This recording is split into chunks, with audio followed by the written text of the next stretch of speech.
Grimmy, how did you find your art style? Grimmy, how did you get good at drawing? Grimmy, how do I improve? Grimmy, I can't draw humans, help! Grimmy! You stress too much. All these are questions I've repeatedly been asked over the years on the internet, and also have asked myself when I was younger, and this is usually the answers I give. I didn't find my art style, it developed naturally. Lots of practice and experience. Practice what you're bad at. You gotta start somewhere, even if you're bad. But having been a beginner artist myself, I know these are very frustrating answers. Like, yeah, just practice. But practice what? What does practice even mean? Art is a skill that you develop over a lifetime, with everybody's journey being different. People learn at different levels, use different mediums, have different goals. Everybody's art journey is unique to them in some way. Practice is just a part of that. And I intend on giving some tips and tricks for beginner artists of any age, just to give you some references to start with. Then the rest is up to you. But I want to ramble first about how many beginner artists, especially much younger ones, seem to stress about unnecessary topics. Like art styles, improving, making money, all of those things. Why are you so worried about those things? Art style and improvement just comes naturally by just making art and experimenting. And just because you do art doesn't mean you have to do it professionally. You want to get better? Okay, have fun. Draw what you want to draw, what makes you happy, what inspires you. You love warrior cats? Draw warrior cats. You love anime? Make anime. You have ideas for original characters? Make them! You want to draw pretty ladies or smoking hot dudes? Hell yeah. You want to draw surrealism using eye-bleeding oversaturated colors to express the feeling of living in a high-tech world where you've lost touch with your true self? Go for it. You're worried about being cringe? Accept the cringe, it's fine, you're having fun. I think it's a very normal young person's thing to care about what others think of you, and to care too much about what others are doing. You see this a lot on TikTok, where young artists claim that certain practices are the root of all evil, and endlessly harass each other over it. When, in reality, it's not nearly that big of a deal. This isn't the video to talk about it, but a lot of internet artists, especially inexperienced ones, are absolute puritans when it comes to what you can and can't draw, and like how the correct way to draw things. You can't draw this character, she's too much of a Mary Sue. You can't draw gore, even though you put a warning, it disturbs my sensibilities. Your dream design is too creepy, change it. Baby girl, I made my dream to be nightmare fuel within the limitations of a human face. It's supposed to be disturbing and creepy. Man's trying to murk a child. I've linked a video from Ponder Sprocket who touches on that topic. Do check it out, it's very interesting. The point is, too many artists beat themselves up over not being at a certain level immediately. Worry about not being taken seriously as an artist, which I get completely. But if you forget to have fun, you lose yourself completely, and you forget why you were drawing in the first place. You don't have to make art a profession. You're allowed to keep it as a personal hobby. You don't have to share it. If you want to, and you do, that's fine. But then you're opening yourself up to comments and criticism, whether you like it or not. Longtime viewers of me will know I genuinely get incredibly frustrated when I get comments criticizing my work just because it's not how they would do it. That's not criticism, folks. That's just personal preference. It is not helpful feedback. So first and foremost, young artists, beginner artists, have fun. Whatever fun means to you. Well, Grimmy, that's easy for you to say. You have 100,000 subscribers and have actually found your identity as an artist. True, but it wasn't always that way. I've had my own journey as an artist and I'm still on it. I didn't start YouTube with the intention of getting a following, that just sort of happened. I'm very grateful for it, obviously, and my identity as an artist only came after years of experimentation, experience, and practice.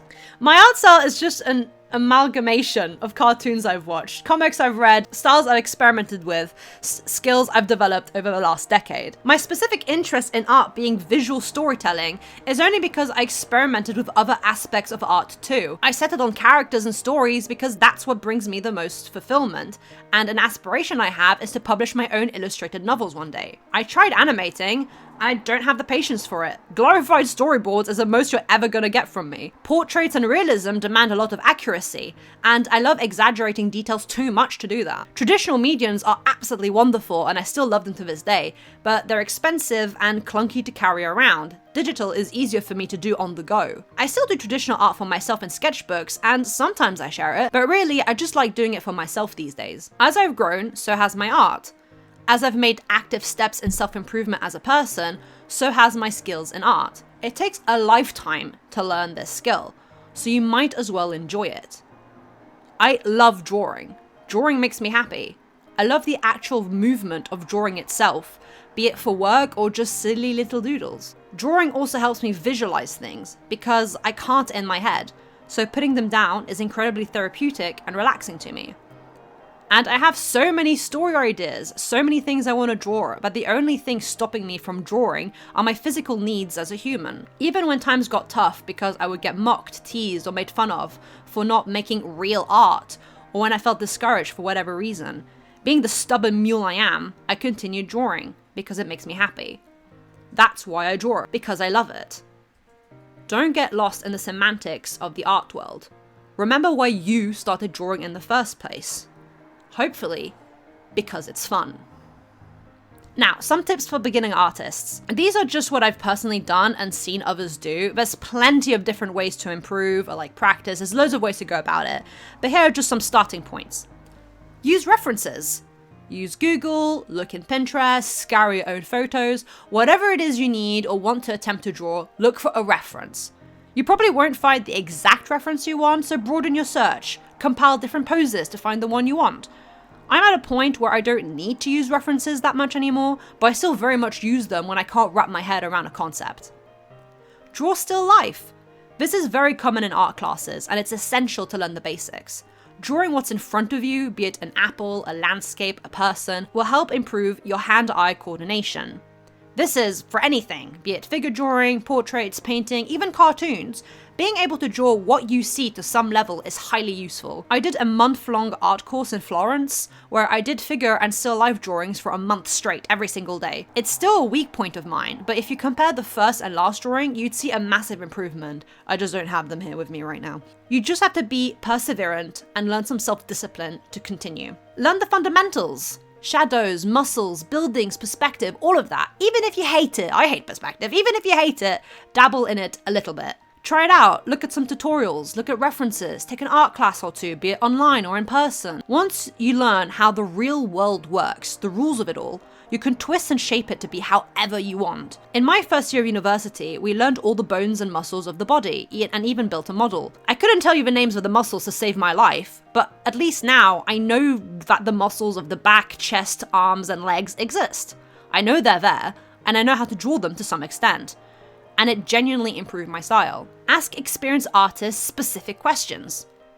In my first year of university, one of my teachers said that my character profiles were boring. I asked him what I could do to improve, and he told me to experiment on adding features to the face profiles.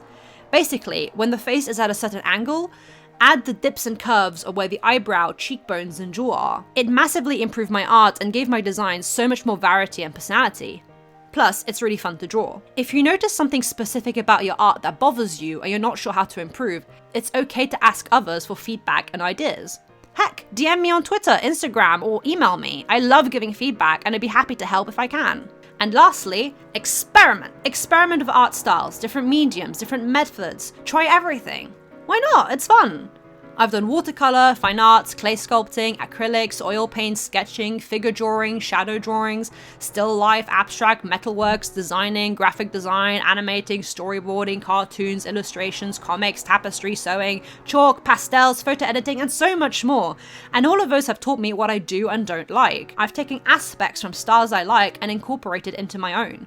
I've taken life experiences and adapted them into my art journey. Live life, experience things, experiment, broaden your mind. If an opportunity comes to you to develop your skills, don't be afraid to take it if you're able. Art is hard, and there'll be days when you want to throw everything in the trash. But personally, I found great peace and enjoyment in the struggle. Even when I feel burnt out and exhausted, I always look forward to the next time I get to draw. So there's no point stressing about it to improve now quickly, when you're at a young age or just a beginner, when you have the rest of your life to improve. Art is a skill. It's your skill. It's your journey. So remember to have fun and enjoy it, as corny as that may be. I think it's very normal for young people to care about what other think. Why did I make that sentence? What does it look like that? My art style is just an For some reason I wrote in this word thinking I was clever. My art style is just an amalgamation. Amalgamation. My art style is just I can't say it! My art style is just an amalgamation. There you go. An amalgamation. and then now it doesn't sound right. Like you're about to say anime, but you're not. Okay. My arsehole is just Say it like with the an. So like an amalgamation. So An- that's an entire word. So An my arsehole is just amalgamation. An amalgamation. An amalgamation. Yeah, An maybe. amalgamation. My arsehole is just an amal. You just said an it twice. It's not happening. It's not. I can say this word normally, but not with like this.